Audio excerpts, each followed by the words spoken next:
Esto es Reporte Morelos en quien resulte responsable.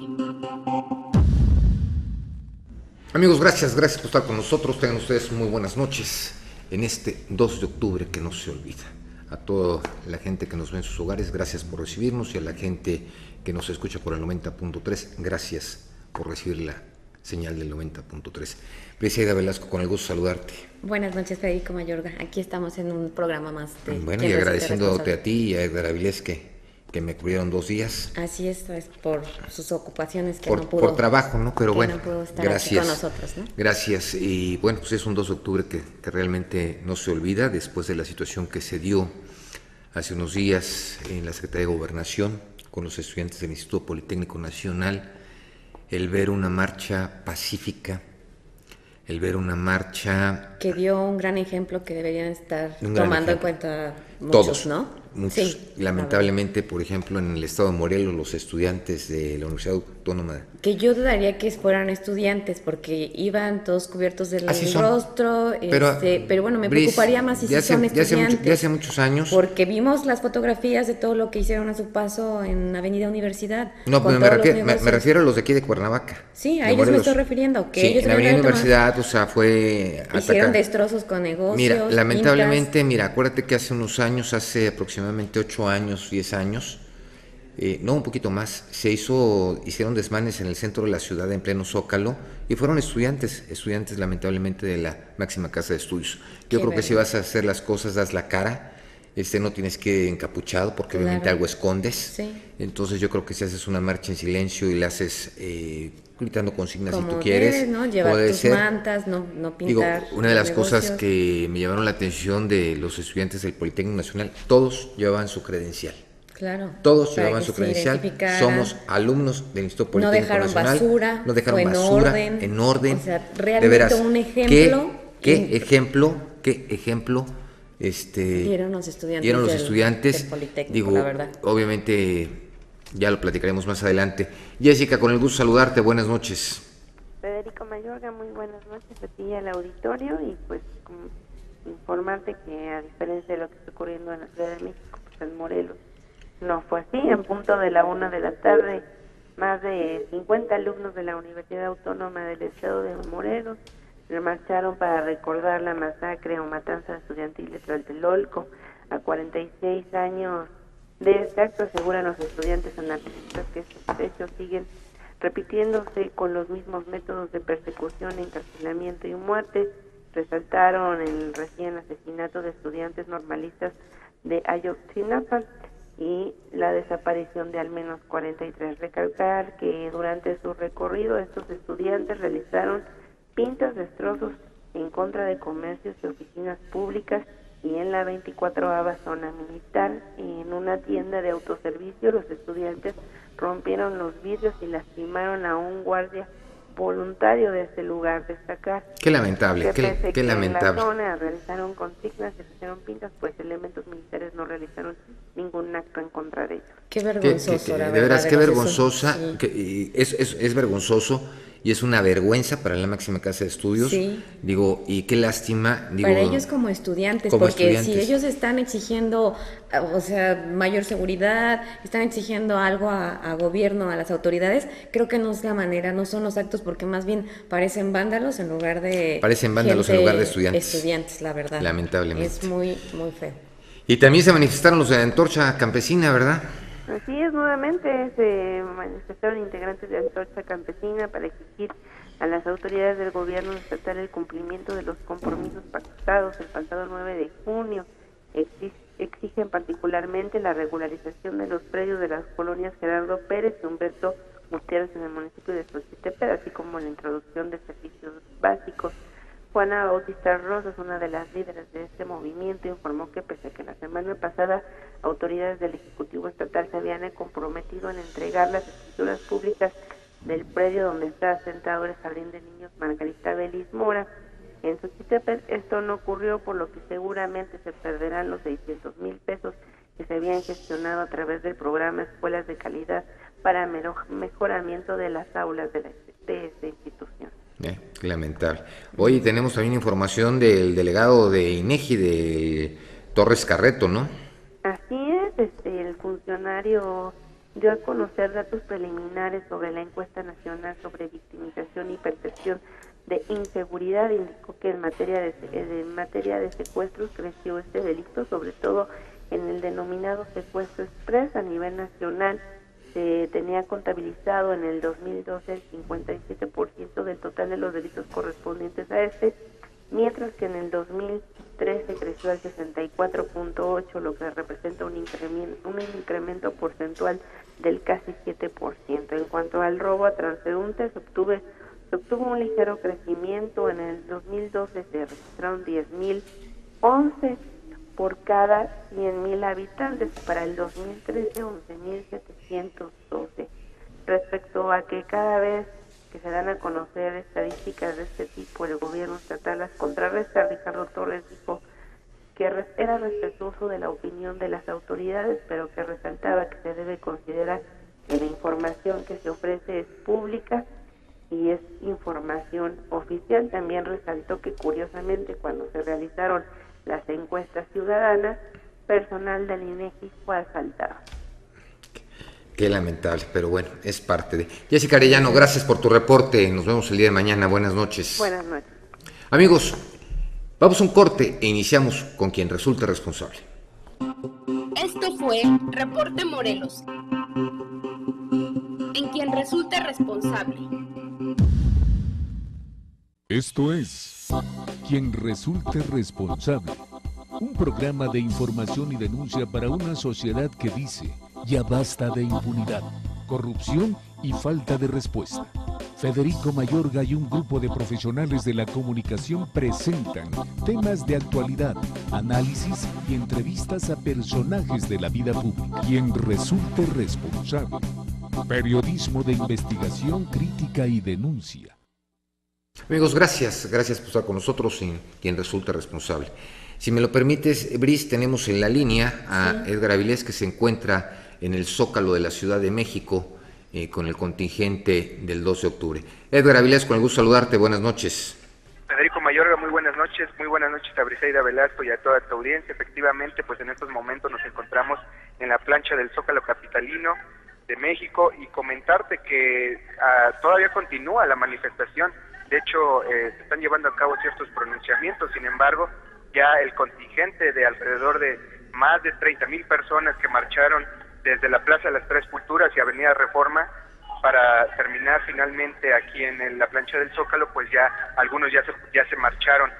Toda la marcha se llevó a cabo de manera pacífica, sin embargo hubo ahí unos actos vandálicos por parte de los anarquistas, quienes realizaron varias pintas en cortinas de negocios, en cortinas de privados, y comentarte que algunos de los pronunciamientos más destacados de esta manifestación fueron los estudiantes del Instituto Politécnico Nacional, que como sabemos pues están en una pugna por la rectora del instituto, Yolosóchitl Bustamante, que están exigiendo su renuncia. También exigieron que no se cambie el sistema educativo, que no se cambie el plan de estudios, que no se dé por abajo el sistema educativo.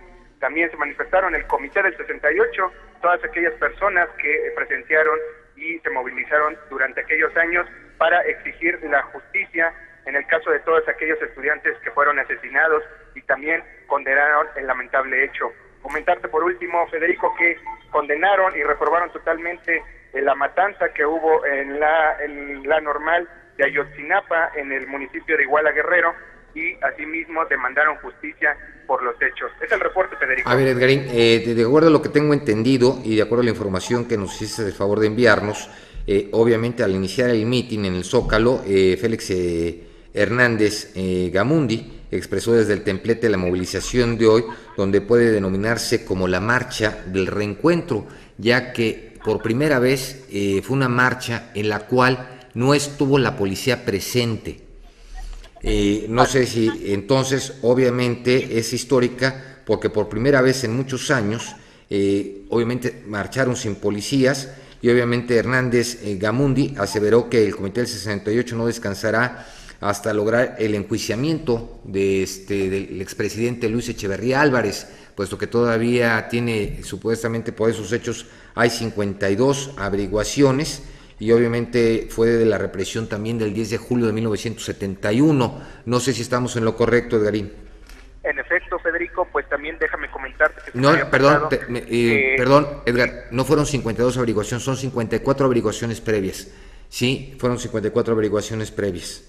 En efecto, Federico, déjame comentarte que el gobierno del DF había destinado para esta movilización alrededor de 4,000 efectivos. Sin embargo, como tú bien dices, no se le dio seguimiento a la marcha porque, como apuntaba hace unos momentos, fue de manera pacífica. Sin embargo, pues sí se blindó el centro de la ciudad, todos los negocios quedaron blindados con vallas y también manifestaron durante la marcha.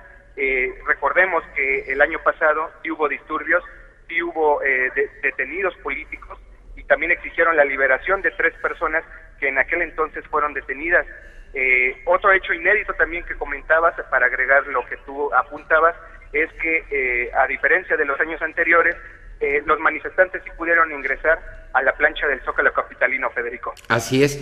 Aquí yo creo que, también porque se inició, obviamente, inició el discurso, obviamente donde se pidió un minuto de silencio en honor del exdirigente estudiantil de Raúl Álvarez Garín, quien falleció la semana pasada y quien fue uno de las personas que denunció en su momento al expresidente de México, Luis Echeverría Álvarez. Es correcto, Federico. Sí, y obviamente donde también pidió, obviamente lo del Politécnico, pero fíjate que yo creo que hay una situación, Briseida, auditorio, Edgar, yo creo que hay algo que cambió esto, sí, que fue la marcha del Instituto Politécnico Nacional. Sí, fue lo que cambió y fue lo que puso el ejemplo que las cosas se pueden hacer, claro, sin llegar a violentar, sin llegar a actuar, a perjudicar a terceros que no tienen nada que ver. O sea, pusieron una muestra. Un ejemplo muy positivo totalmente, y que debe reconocerse totalmente a los estudiantes del Politécnico, ¿no? Sí, y felicidades a ellos. Están en lucha de algo de sus derechos, pero de una forma realmente que es digno de reconocerse. Totalmente, ¿no? Yo creo que es esto, ¿no? Entonces, obviamente no faltan los colados, eso es un hecho, y es lo que comentábamos hace un momento. Pero han cuidado, hasta eso han cuidado muchísimo. Sí, pero esos anarquistas, esto fue en esta sí, pero vamos, en cuanto al Politécnico Nacional, como lo comentábamos, todos los estudiantes perfectamente bien identificados, todos portando su credencial de estudiante, no hicieron desmanes, dejaron, como tú bien lo dijiste, limpio, sí, o sea, no tiraron basura, limpio, sí. Y también, obviamente, inédito el hecho de que haya salido el secretario de Gobernación, claro, a atenderlos directamente.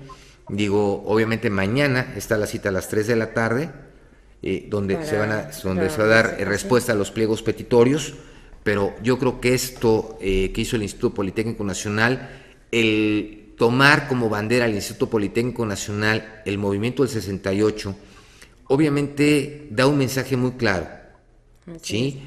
Yo creo que hoy lo que demostró el movimiento del 68 fue un aprendizaje después de 46 años, lo que les enseñaron hoy los estudiantes de esta nueva generación del Instituto Politécnico Nacional. No sé si estamos de acuerdo, Edgarín.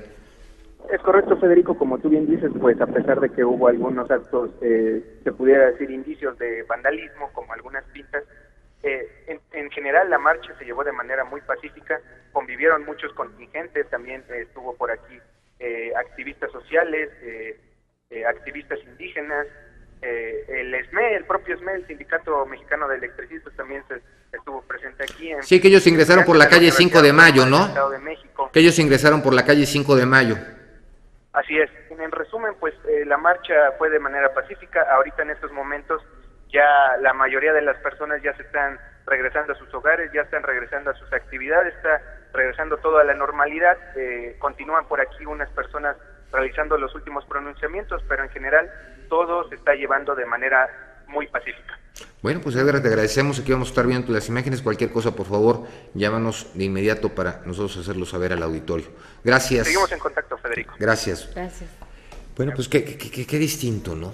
Y qué bueno, estas son de las noticias que sí da gusto, ¿no? De realmente que sucedan este tipo de manifestaciones en las que sí se está exigiendo algo, su derecho, y que se dé de esta forma y que se esté logrando algo positivo y que también las autoridades están en esa disposición. Entonces es como el conjunto es que te voy a decir una cosa, estudiantes y autoridad. Pero insisto, fue fue una demostración del Instituto Politécnico Nacional y la demostración que dio el secretario de Gobernación. Sí, fue no sé si las cosas se vayan a cumplir de acuerdo a cómo se tienen pensadas, pero en la forma como se actuó, cómo salió, cómo se determinó en ese momento, yo creo que es una clara señal de lo que los estudiantes del Politécnico Nacional les enseñaron a todos los mexicanos. ¿No? El doctor Jorge Isla lo tenemos en la línea. Jorgito, con el gusto de saludarte, buenas noches. Hola Federico, gusto saludarte a ti y a todo tu auditorio. ¿Cómo estás? Todo muy bien. ¿No te vi el fin de semana? Bueno, pues hemos estado trabajando y a veces nos tenemos que recluir para terminar lo que tenemos que entregar. Así es. Pues Jorge, 46 años de la matanza de Tlatelolco, de ese 2 de octubre que obviamente nos tocó a ti y a mí, de alguna manera, que nos tocó vivir eso como estudiantes, pero obviamente yo creo que esto fue un cambio total lo que se dio en días pasados con los alumnos del Instituto Politécnico Nacional, al demostrarnos civilidad, al demostrarnos una disciplina, al demostrarnos organización, educación. Yo creo que fue una muestra para que hoy por primera vez en todos estos años una marcha del 2 de octubre sin resguardo policiaco. ¿Qué me puedes decir al respecto? Sí, efectivamente, son ya 46 años de aquel lastimoso 2 de octubre, que no se olvida, en donde lamentablemente era otro el sistema político mexicano, sí, identificado en la literatura internacional como autoritario, sí, y un sistema autoritario se caracteriza fundamentalmente por la intolerancia que tiene frente a determinadas libertades públicas, entre ellas la libertad de expresión, entre ellas la libertad de asociación, entre ellas la libertad de tránsito. El pliego petitorio de los estudiantes, tanto del Politécnico como de la UNAM, fundamentalmente era libertad a presos políticos, ahora explicaremos qué quiere decir presos políticos en la época, destitución del director de la Policía de Tránsito del Distrito Federal por el acontecimiento de una de las preparatorias que estaba en el centro de la ciudad, si no mal recuerdo, la Prepa 1, sí, donde con un bazucazo, ese era el Estado. Era la Prepa 1 y la Prepa 5, ¿no? Para ir por unos muchachos. Sí, pero era la Prepa 1 y la Prepa 5, ¿no? La Prepa 5. Y bueno, lo que vimos 46 años después es, yo lo llamaría como civilidad y ética pública, civilidad y compromiso con demandas ciudadanas muy, muy respetables, y esto habla de que los movimientos pueden tener cauces y que no necesariamente tienen que ser a empujones, gritos y jalones para lograr algo. Esto habla de que puede poner un montón de muestra positivo para el futuro de nuevas demandas sociales que se den a través de movimientos que legítimamente puedan ir solicitando estos espacios o estas demandas, pero también por los medios propios, porque lastimar los derechos de terceros tampoco invita a que haya un Estado democrático, equilibrado y respetuoso. Al contrario, es su negación, y aquí creo que nos dieron los jóvenes del Politécnico un buen montón de muestra en donde eventualmente la democracia puede tener un cauce apropiado. Es que fíjate cuántas cosas nos enseñaron, ¿no? Digo, a mí me dio gusto, verlos a ellos, como lo estábamos comentando en ese momento, todos perfectamente bien identificados, dejaron limpio, no dejaron sucio, y sobre todo la forma en que el secretario de Gobernación enfrentó todo esto, yo creo que fue un conjunto y fue una demostración de civilidad, de educación que mostraron los jóvenes y obviamente de respeto hacia los jóvenes por parte del secretario de Gobernación, que yo creo que fue algo totalmente diferente a lo que sucedió el año pasado en la marcha del 2 de octubre, todo el vandalismo que se dio. Entonces yo creo que esto fue una muestra para un cambio democrático. Digo, yo creo que es muy importante el ejemplo que pusieron ellos, no sé si estés de acuerdo. Estoy de acuerdo, y bueno, obviamente también estamos hablando que es un movimiento que es un grupo de presión, nada más que es un grupo de presión civilizado, es un grupo de presión que sabe hacer política, y es un grupo de presión que al final del día tiene su propia agenda. Sí. Entonces lo que estamos viendo es que esta civilidad también tiene, quiero interpretarlo así, legítimamente, tiene también un fin último, y el fin último es posicionar sus temas que están desplegados a través de un pliego petitorio. Dentro de ellos es que se derogue el reglamento que autorizaron en días recientes en las instancias internas del Politécnico Nacional, la destitución de la directora, y eventualmente pues hacer ahí algunas reflexiones de organización interna. Creo que aquí lo que gana el Politécnico, los jóvenes que se manifestaron, fue también crear una base social de simpatía, y esto pues por supuesto que les permite que su grupo crezca y que los consensos ciudadanos crezcan para favorecer su agenda. Sí, aquí lo importante es que esto no vayan a entrar otro tipo de cabezas, de personajes a querer desvirtuar y a querer manejar a estos jóvenes. Yo creo que no, se están manejando pero muy lamentablemente hay muchos políticos que les gusta aprovechar todo este tipo de situaciones y cambiarle el rumbo de lo que estamos viendo el día de hoy. Eventualmente son en el juego de la política y en el juego de la política de grupos de presión social, por supuesto que son, quiero imaginarme, aspectos que son muy atractivos para, pues yo no diría políticos, yo diría provocadores que quieren hacer política. Un político debe de buscar el bien público, y un político que desfigura la... Pero a veces se les olvida, ¿no, Jorge? Pues me parece que es una... Eso del bien público luego se les olvida a los políticos. Pues sí, y ahí es donde vemos provocadores que buscan descontextualizar y lastimar legítimos derechos de los jóvenes para beneficios personales con agendas políticas muy calculadas. Y es lo que debemos de rechazar. Ahora que hay redes sociales, debemos estar muy atentos para que cuando veamos intromisiones indebidas que quisieran apropiarse de un movimiento que les es ajeno, pues yo creo que con responsabilidad debemos salir a cuestionarlo e inmediatamente a señalarlo y criticarlo. Jorge, tú tú siendo un analista político, teniendo conocimiento de todo esto, ¿qué dejó el 68? ¿Qué nos dejó a nosotros como país? Como sociedad. ¿Qué nos dejó aparte obviamente de un dolor y una tristeza por lo que sucedió? Pero ¿qué fue lo que dejó políticamente el 68? Yo creo que fue el rompimiento del clímax del Estado autoritario, y de ahí empezaron gradual y muy lentamente pequeñas reformas que empezaron a dar cauce para que la sociedad civil, y concretamente las clases medias y las clases populares, tuviesen más presión sobre un sistema que tenía un partido hegemónico, que no permitía la pluralidad, que restringía la competitividad electoral y que se quiso apropiar de una ideología para imponernos una ideología. Y nosotros, clases medias, y nosotros, clases populares, gradualmente con esta expresión y con este rechazo que fue pues casi genocida en contra de nuestros hijos, o sea, nuestros estudiantes, creo que nos dejó la lección de que todo exceso rompe esquemas para mal, y dejó una profunda herida, pero fue una herida que permitió que eventualmente México se transformara hacia la democracia y que la sociedad civil se organizara más. Por supuesto, esto no pasó en un día, es un proceso gradual. Hay algunos analistas que dicen, Federico, que a partir de este momento es cuando emerge la transición a la democracia. La verdad es que lo he platicado con otros colegas y yo creo que fueron otros sucesos, pero sin duda alguna este fue un ejemplo paradigmático que sí permitió que eventualmente las cosas se empezaran a mover.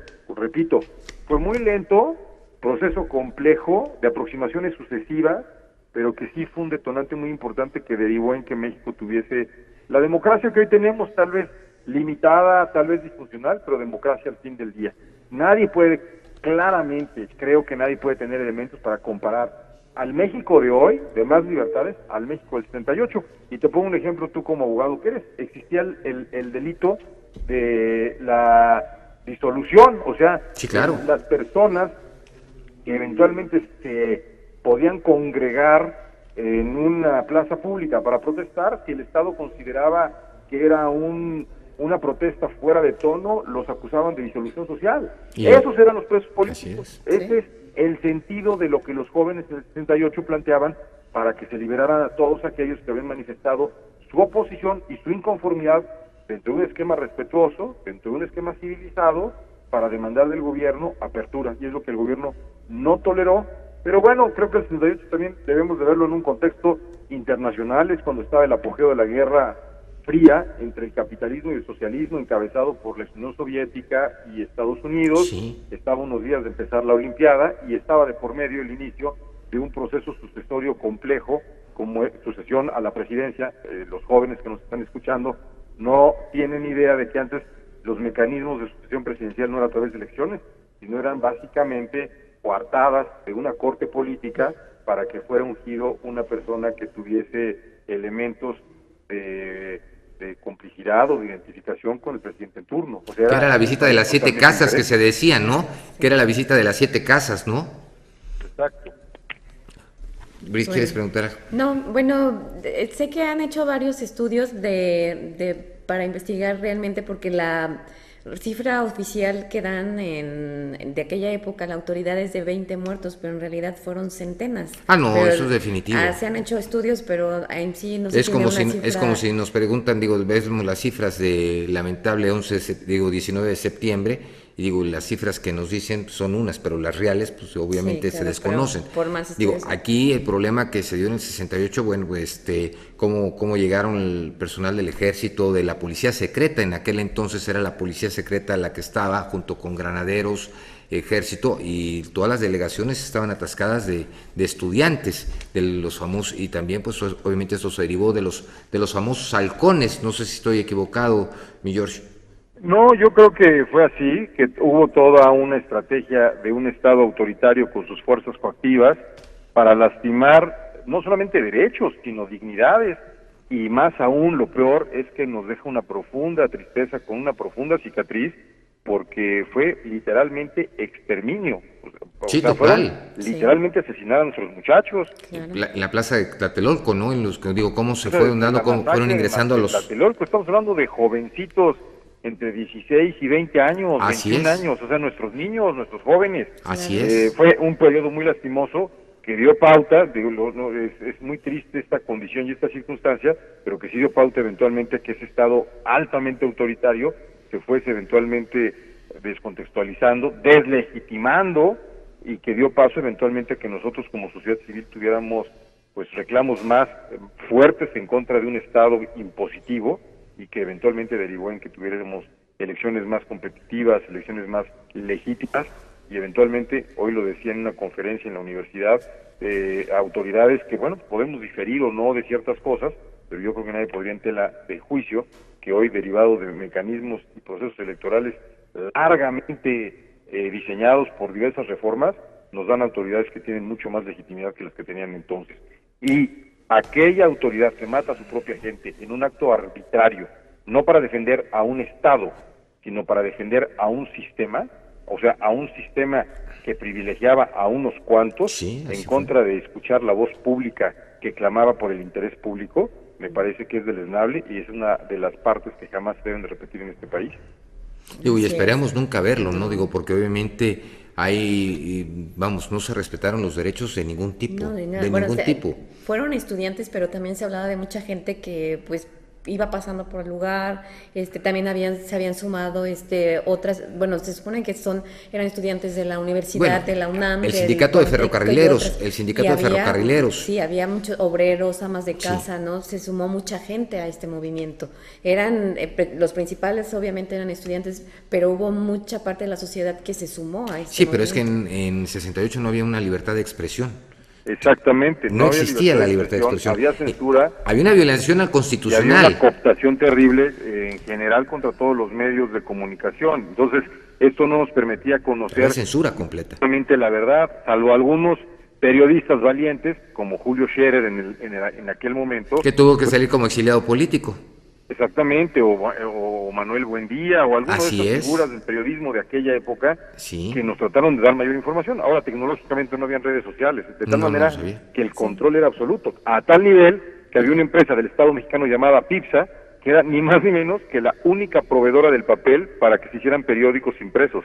Así un periódico era desafiante más allá de lo que le permitían, simplemente no le proveían el papel para que pudiera imprimir pues la verdad objetiva, incontrovertible de una investigación periodística. Entonces ese era el México que teníamos. Por fortuna, eso es una parte de la historia pasada que debe de ser vista como una pesadilla, pero jamás olvidada, para que nunca volvamos a... Jamás olvidada. Esto es bien importante lo que estás diciendo, jamás olvidada. Digo, en aquel entonces, o sea, antes de que se pudiera producir el periódico, tenía que pasar por el visto bueno de la Secretaría de Gobernación. Pues en general sí, o sea, yo creo que era un Estado muy controlador, un Estado autoritario, es intolerante frente a cualquier manifestación que permita ejercer libertades públicas porque pierden precisamente la esencia del núcleo duro que lo caracteriza, el control. Ellos te quieren imponer una ideología, te quieren imponer un sistema, te quieren imponer un candidato, un partido. Entonces, esta lógica se empezó a resquebrajar y los estudiantes valientes, valerosos, dieron muestra de que ese sistema en realidad era más, digamos, la estructura que se veía hacia afuera que la esencia, porque no pudieron crear por mecanismos políticos ningún espacio para persuadir a los jóvenes, sino fue a través de las balas, no a través de las balas, efectivamente, que fue lo que acabas de decir, que es cierto. Jorge, ¿qué crees que tuvo que ver el 68, obviamente después del movimiento del 68, a la situación de 1971?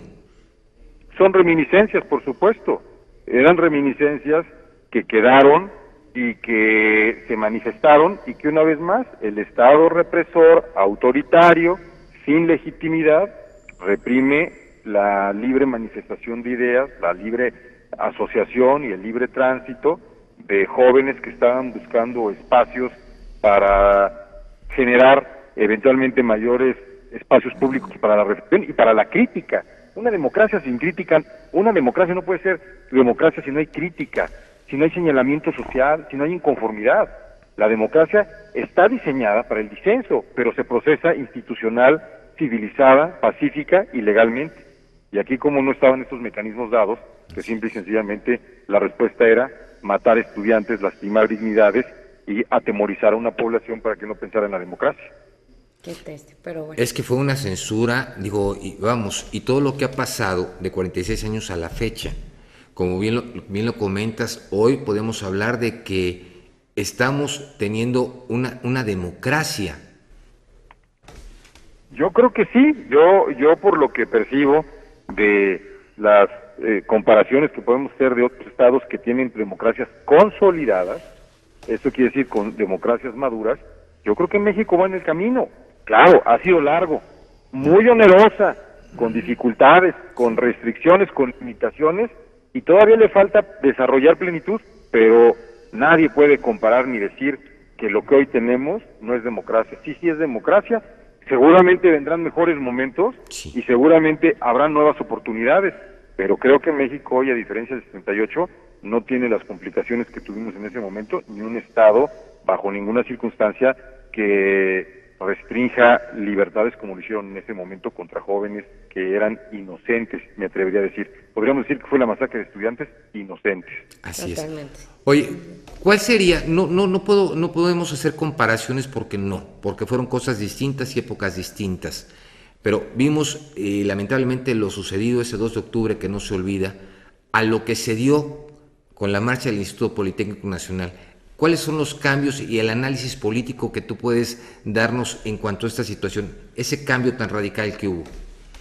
Bueno, el cambio de entrada es que estamos ante situaciones muy diferentes, porque todo se originó de una pequeña chispa en donde lastiman a estudiantes que los sacan violentamente de la preparatoria 5 y de ahí se derivó toda una serie de reclamos. Aquí es un reglamento y un reglamento que torpemente, en mi perspectiva, no fue consensado con la comunidad académica, estudiantil y del Instituto Politécnico Nacional, y una vez más, en la torpeza quisieron imponer o quisieron sorprender, y los sorprendidos fueron los que quisieron hacer una actitud o una acción de esta naturaleza, y creo que el tiro le salió por la culata, porque lo que vimos fue fundamentalmente una regresión en donde los estudiantes se manifestaron contundentemente en contra de estas imposiciones. Por eso los resabios o las reminiscencias del Estado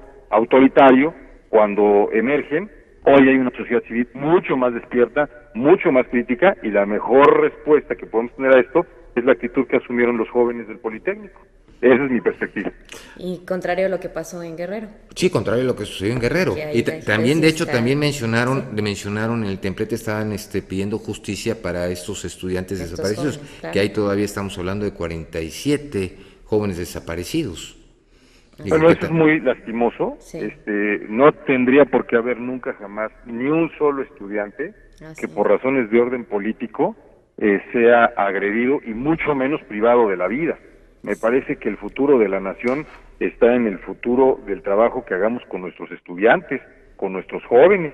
Entonces, si violentamos a los jóvenes, no esperemos que sean jóvenes que estén formados en los altos valores de la ética pública, de los principios, valores y aspiraciones que desarrolle una democracia madura, seria, civilizada. Y la violencia genera más violencia. Totalmente. Es un gran error querer reprimir y querer acabar un problema con violencia, con actos deleznables, porque mataron a los estudiantes. Puede tener una repercusión peor porque puede contaminar a otras agentes. Esto indigna a la gente demasiado. Totalmente. Es algo que nos debe lastimar a todos y no lo debemos permitir como sociedad civil.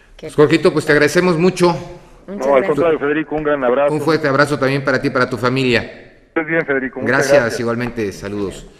Amigos, vamos a un corte y continuamos en Quien Resulte Responsable. Ayúdenos a dar con quien resulte responsable. Comuníquese con nosotros. 311-9030. 311-9030. Participe con sus comentarios en nuestro correo de voz. Síguenos en Facebook y en Twitter, @QRRTV. Y en nuestro correo electrónico, quien resulte responsable, @hotmail.com. Regresamos a Quien Resulte Responsable. Síguenos en Facebook y Twitter. Correo electrónico quien resulte responsable @hotmail.com. Es que estamos aquí platicando de lo sorprendido que fue todo el cambio, ¿no? Sí. 1968, como bien lo dijo el doctor Jorge Islas, analista político, ex secretario general de la Universidad Nacional Autónoma de México. El cambio que se dio, porque aparte hoy contamos con las redes sociales. Sí. ¿Cómo cambian las perspectivas, ¿no? Sí. Parece que no, pero las redes sociales hoy influyen demasiado, ¿no? Porque si algo que no quisiera alguna autoridad que se sepa, siempre va a haber un teléfono, una imagen, algo que capte, ¿no? Y sí, cualquier gente trae un teléfono celular, puede grabar, puede tomar foto y todo. Sí. Obviamente y hacer la denuncia. Sí, obviamente también la creación de los derechos humanos. Claro. Sí. Digo que el derecho a la vida, pues yo creo que ha sido siempre un derecho fundamental de cada ser humano. Pero sí, obviamente existía una posición totalmente distinta a lo que hoy se tiene, ¿no? Hoy hay una democracia, si no es buena, es una democracia, cuando obviamente lo que no se tenía en el 68 era eso, era un autoritarismo. Sí, era totalmente. Totalmente, o sea, era autoritario completamente en todos los aspectos. Sí, lo que nos platicaba ahorita el doctor Islas, ¿no? De los periódicos, y sí es cierto, o sea, si había un periódico que era crítico, no te surtían papel, así es. No, pero es que pasaba la nota por la Secretaría de Gobernación. No, pero... O sea, antes de imprimir el periódico tenían que darte el visto bueno, según comentan, ¿no? Qué terrible. O sea, vamos, era autoritarismo, era tener controlado todo. No había una democracia, pero bueno, se agradece de una u otra forma la libertad de expresión que tenemos. Y todavía con reservas, y todavía por supuesto, con reservas, pero bueno, no estamos en ese nivel que realmente sí, no me imagino yo viviendo en una sociedad así, con un gobierno así. Fíjate que... De miedo. Sí, pero estabas acostumbrado, porque es lo que pasaba. Digo, no había la oportunidad de contar ni un chiste de un político porque pensabas que te estaban escuchando y podía haber un problema. Y pasaba, ¿no?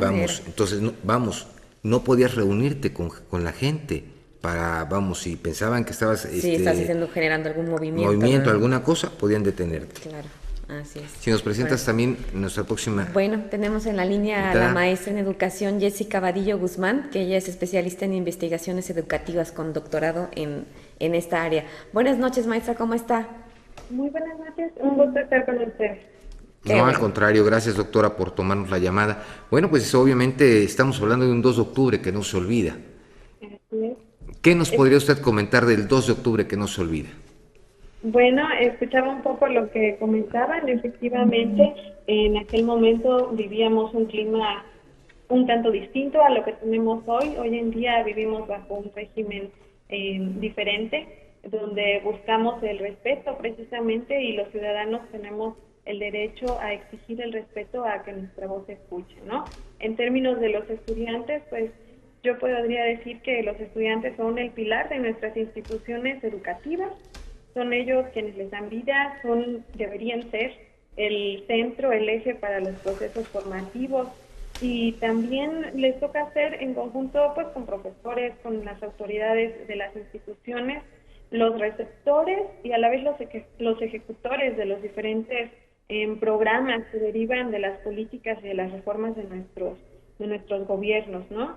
Definitivamente su voz tiene que ser un elemento sustancial para la discusión de los problemas que atañen a las instituciones de educación superior, para encontrar soluciones conjuntas basadas en el diálogo, en la apertura, en el consenso.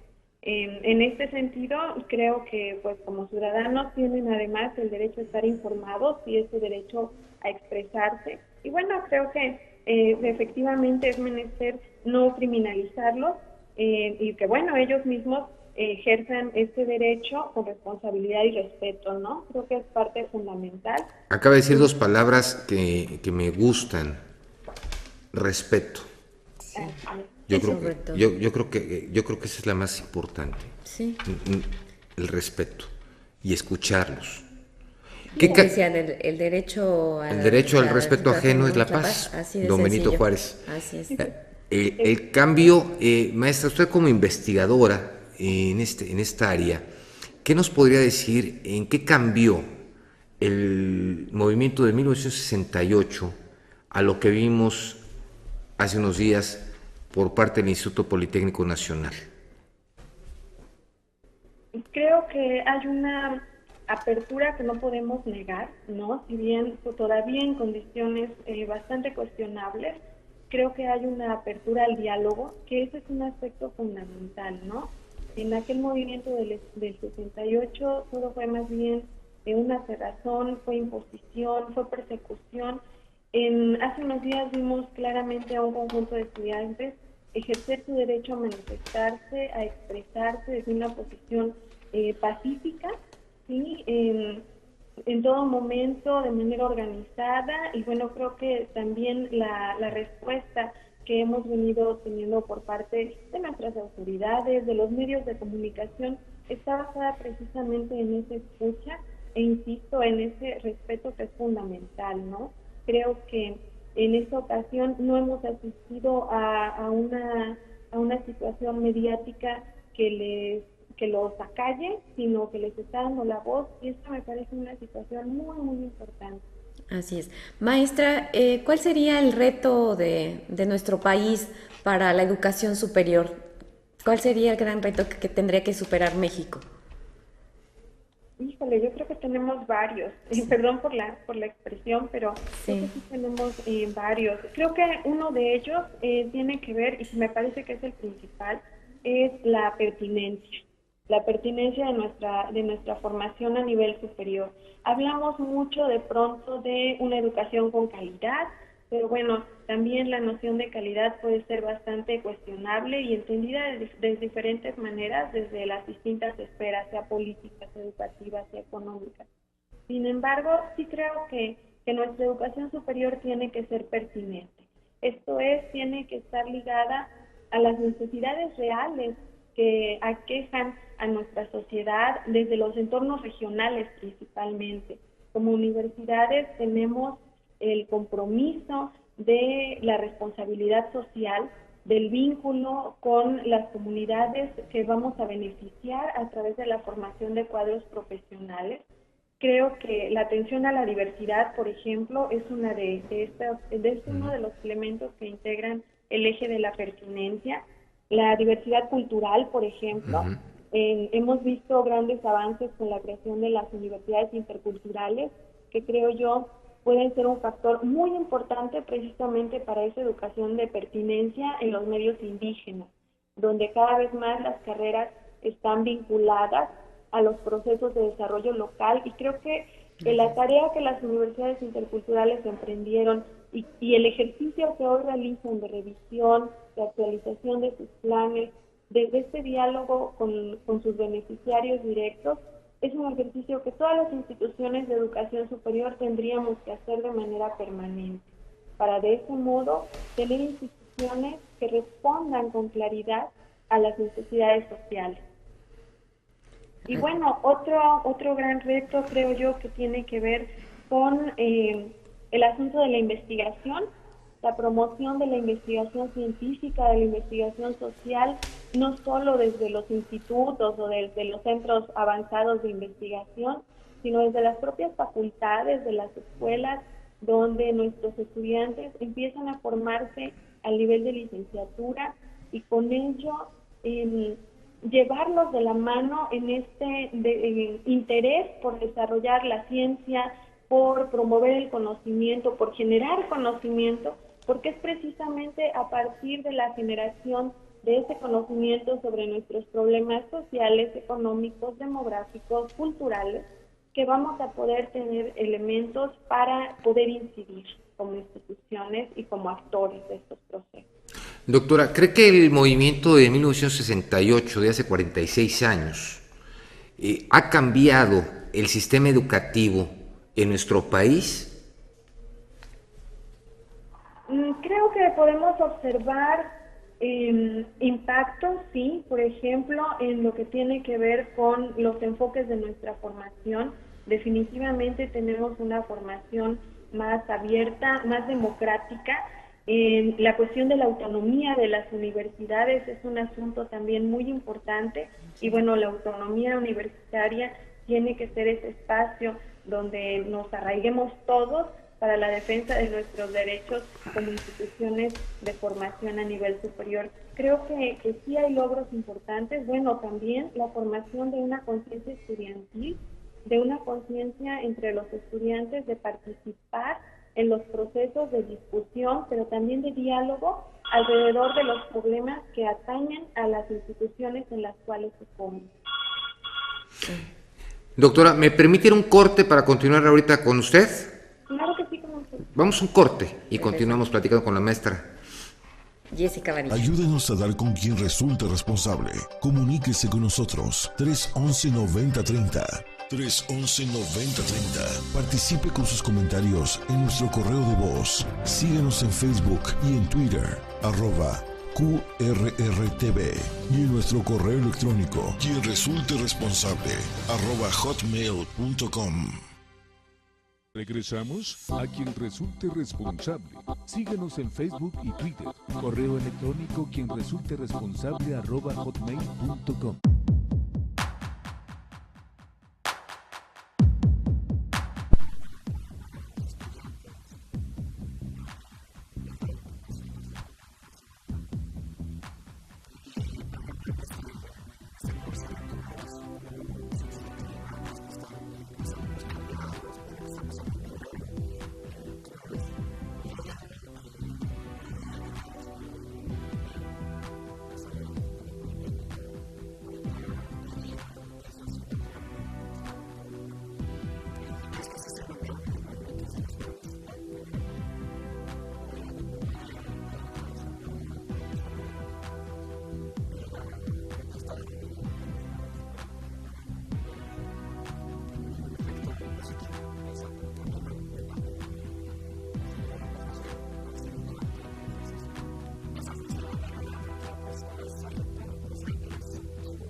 Maestra, continuamos nuevamente con usted al aire, Jessica Vadillo, especialista en investigaciones educativas. Si nos decía del cambio que se había dado de la educación de 1968 al día de hoy. Así es, bueno, creo que sí tenemos cambios, les decía, sustanciales en términos de instituciones más democráticas, en la formación de esta conciencia estudiantil. También creo yo que hay un proceso importante en términos de la organización, también entre los propios estudiantes y, bueno, también, ¿por qué no decirlo?, desde nuestros propios gobiernos, ¿no? Me parece que sí tenemos cambios importantes y, bueno, en términos ya propiamente de la formación universitaria, me parece que uno de los grandes logros tiene que ver con cómo nuestros estudiantes cada vez más pueden llegar desde diferentes esferas económicas a la universidad, cosa que todavía en el 68, por ejemplo, empezábamos apenas a asistir a esta democratización de la educación superior, a este proceso que, bueno, diferentes autores recuperan como el gran cambio en la composición de la matrícula. Bueno, creo que también un gran logro de este movimiento tiene que ver con esa apertura de la universidad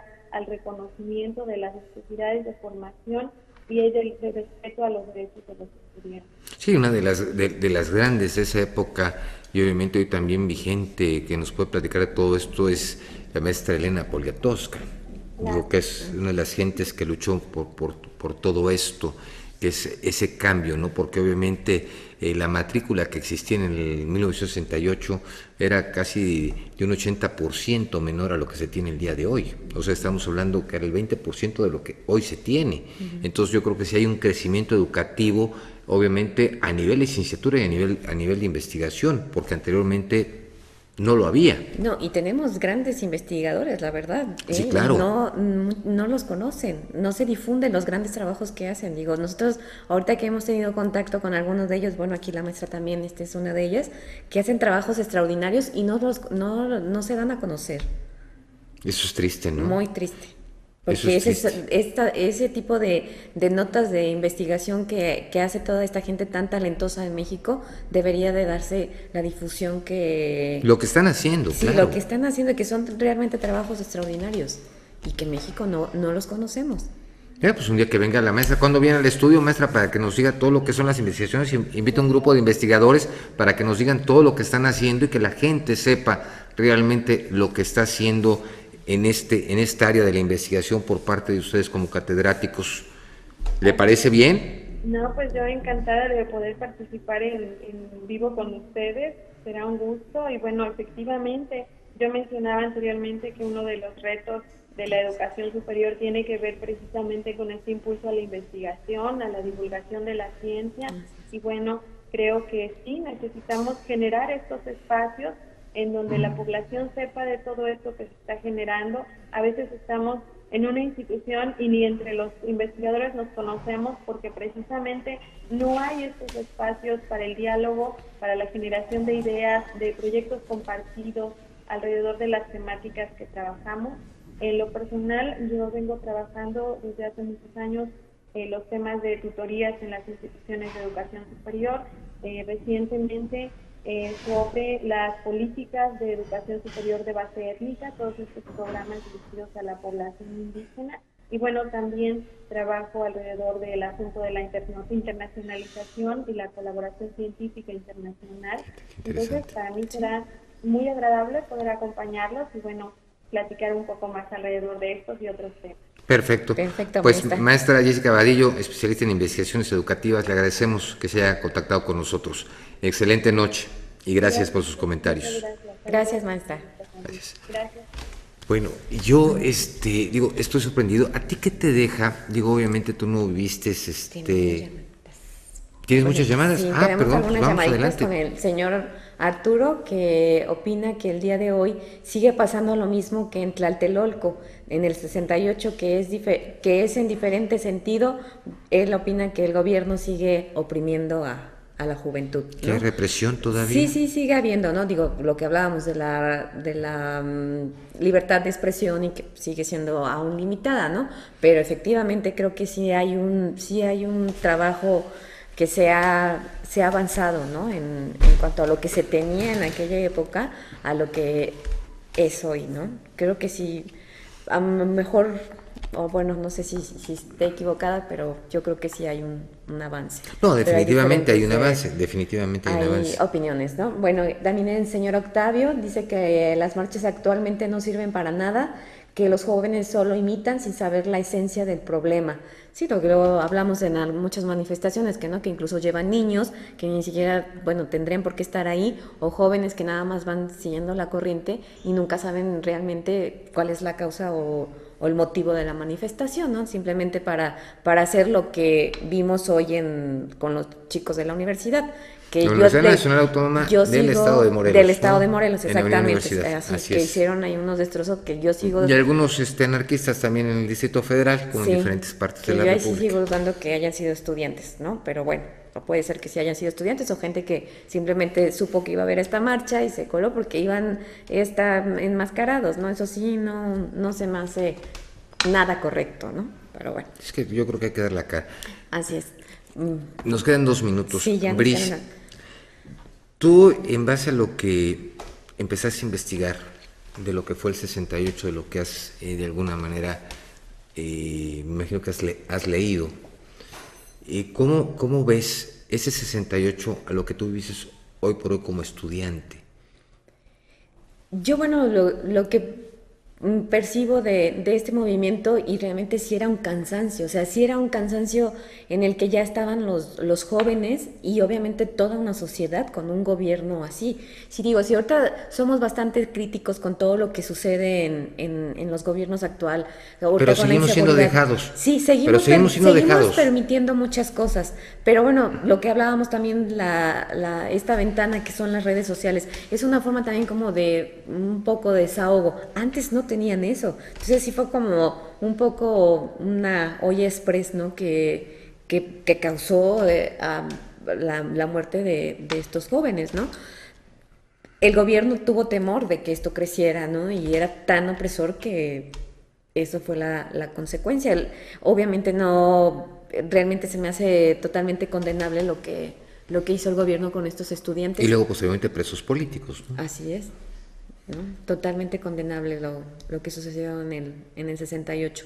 El movimiento se justifica por un hartazgo, un cansancio que la sociedad, los estudiantes tenían, ¿no? Fueron los estudiantes, como ya lo decía el doctor Islas, fueron los valientes, fueron los que se armaron de valor para denunciar, ¿no?